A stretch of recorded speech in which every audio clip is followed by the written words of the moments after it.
That's why I got it, because they had guns. Saw the firearms demonstration, right? No. No? No. Well, Jake will tell you that gun takes 45 seconds to reload. He won't tell you that it doesn't work in the rain. Oh. Okay?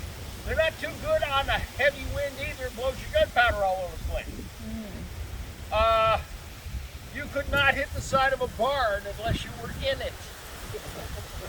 And they make a lot of noise. Okay? And that's everything that the crossbow is not. Hey. Stop it.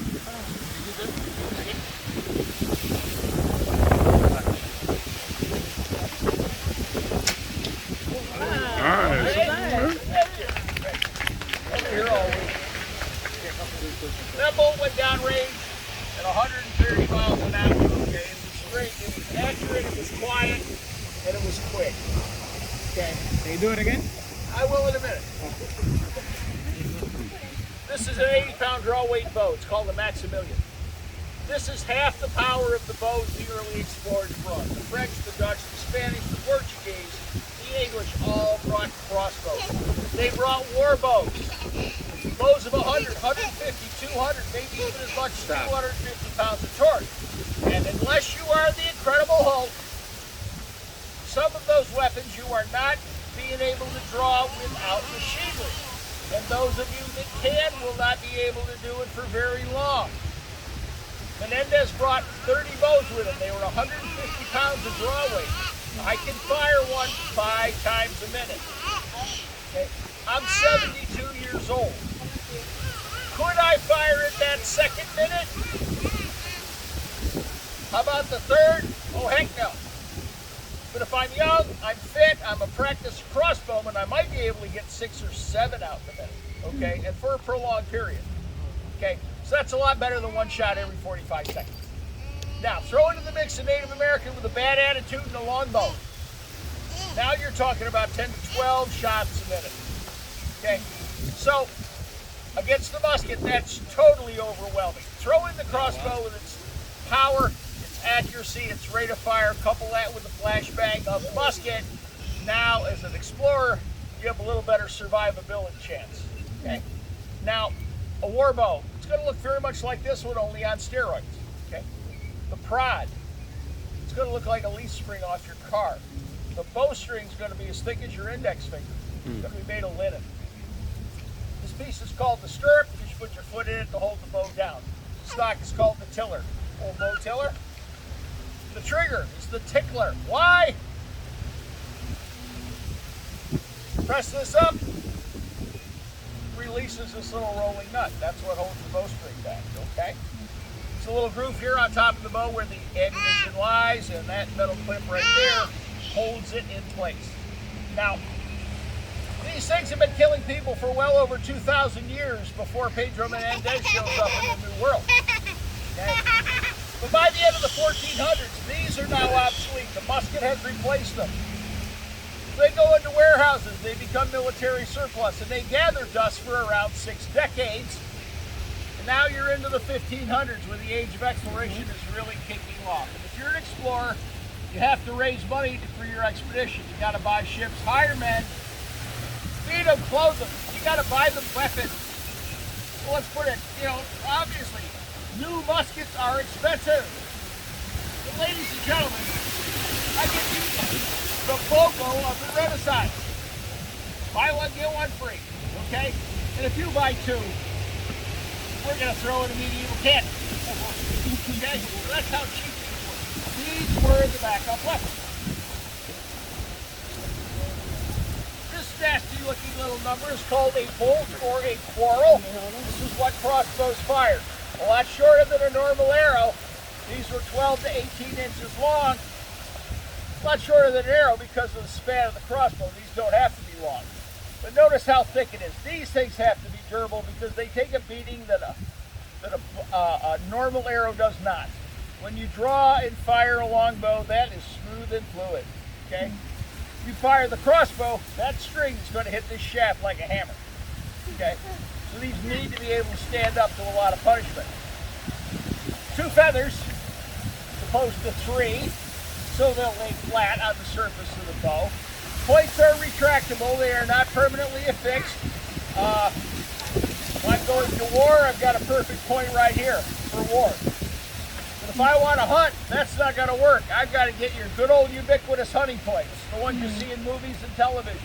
These are affixed vertically. If I want to burn something down, I go with this one. Put a little cloth in there with a flammable liquid. You've got a fire arrow tip.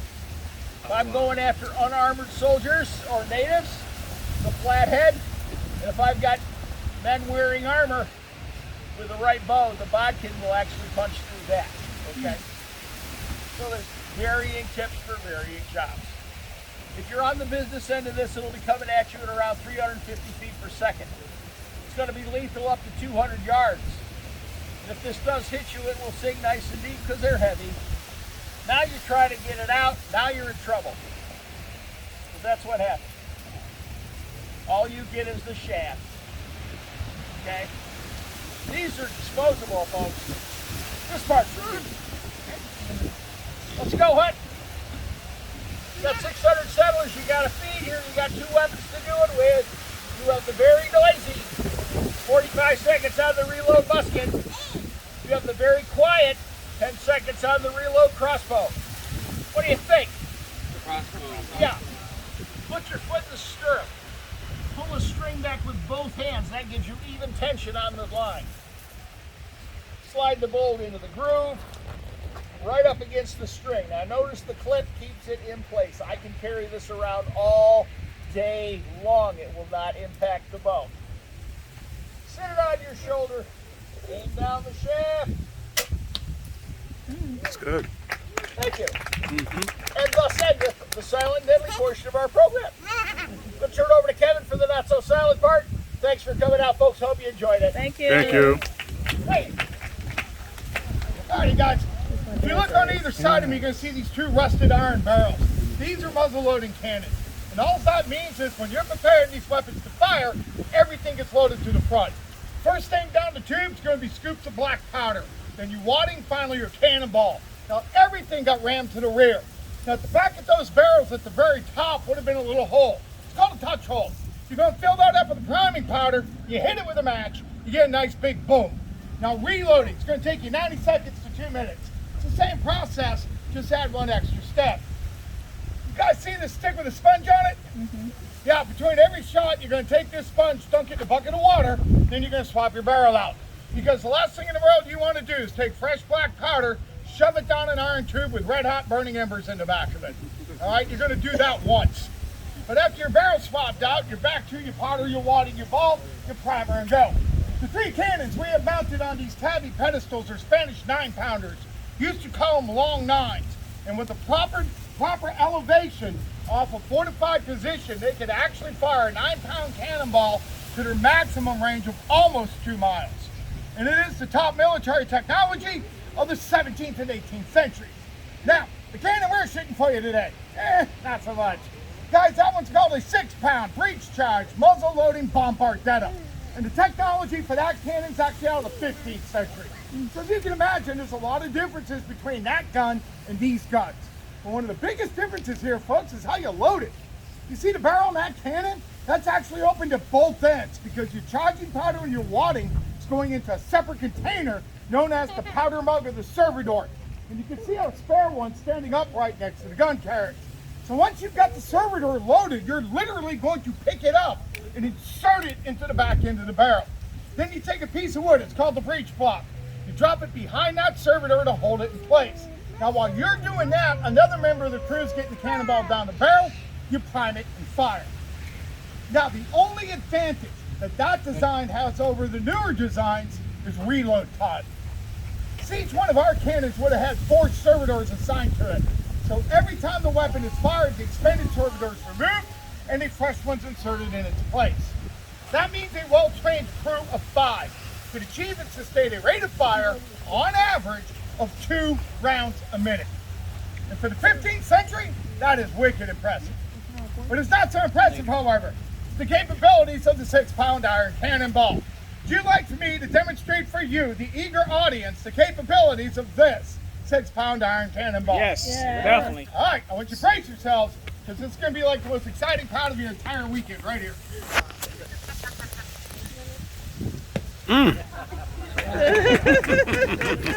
me a second to catch your breath. Yeah, that's about it. That's all they do. All right, they don't blow up. There's no fragmentation to them. We don't get that to the 18th century.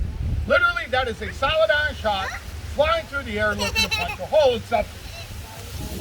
So it's September 1565, and the Captain General of the Ocean Seas, Don Pedro Menendez de Alvarez, founds our little seaside village on this field, by the way. I said Augustine was born right here. Now, when that event takes place, just like Craig's crossbow, those cannons are obsolete. Nobody's used guns like that in Europe for decades. The Pedro Menendez actually purchased 20 of these cannons and brought them over here. Now the landings, guys, it's not like everybody just showed up on the 8th. The landings actually start pre-dawn September 6th, and those landings continue to late evening September 10th. And it's during this time frame these 20 guns are brought ashore. Now once a good admiral gets them on dry land, what's he do with them? And in anticipation of an attack by the French out of Fort Caroline, he's going to place these cannons on the beach behind me to cover the bay and the inlet. And in 1565, guys, this is beach. You could sit, stand right where you are now, could have looked over a wide open bay across a very barren Anastasia Island. And you know something? It's a solid move. This cannonball's small, right? You fire this thing at a large ship, what's going to happen? Not much. Ball's going to bounce off the side of the hull and you'll just aggravate the captain of the boat. And Pedro Menendez, when he got here, realized, hey, we don't have to worry about large ships making it into that bay. And that's because of the inlet. In 1565, that inlet's nothing like we have today. Today, it's a straight shot out to the Atlantic. Back then, it actually ran off the east side of Anastasia Island from the south to the north. At low tide, a sandbar blocked the entrance to it. High tide, it's only 9.5 foot deep. There was no way a large boat was going to make it in. So if the French had decided to assault us off the water, well, they're going to have to choose a much smaller vessel, like that longboat we have in storage on the south side of the field.